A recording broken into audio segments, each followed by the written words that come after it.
After my father died, because he had said that he was in the military, and because in 1966, when he reappeared to his family, to his sister and his brother, he came not by himself, but with my mother and me, a baby in arms, in a military uniform, with what I was told was a chest full of medals. That was all they said. They didn't know what the medals were for, or the branch exactly, but they thought he was a major or a lieutenant colonel. So I knew that he was a member of the VFW and the American Legion, and that you can't be a member of the VFW unless you served as a veteran of a foreign war, hence the name. I also know that when I was younger, I went to school on military bases, and you can't really do that unless you're a child of an active duty service person or a dependent. And I also remember things that happened, like we had someone in the family that was on a military base. I think she was having a baby, and we were going to be there for the delivery.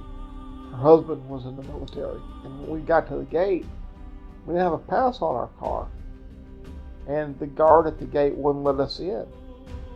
So my father turned around and went back down the road to a gas station, and he picked up the phone. Back then you could use a payphone. It wasn't like now. Back then there weren't computers in everybody's hands or a cell phone in every pocket. That didn't exist. So he used the phone for just a few minutes, and he come back and he turned around and went back to the gate. And we got to the gate, and there was an officer on the gate of some rank.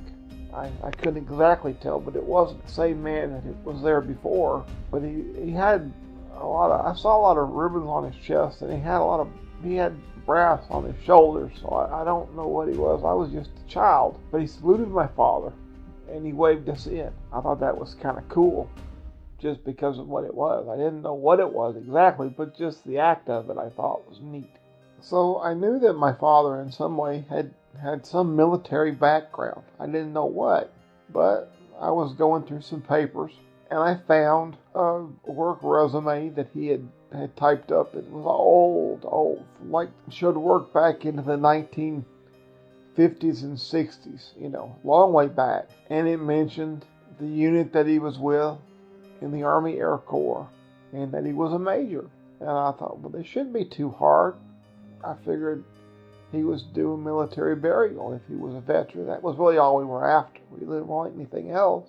So I embarked on trying to get documentation to prove that he was a veteran and that he deserved to have his military burial. And back then, like I said, there were no computers, so it was all phone calls to the Pentagon and to the military records stations in St. Louis. There's a big warehouse in St. Louis, and I'd call and check, and I sent letters, and I got polite responses.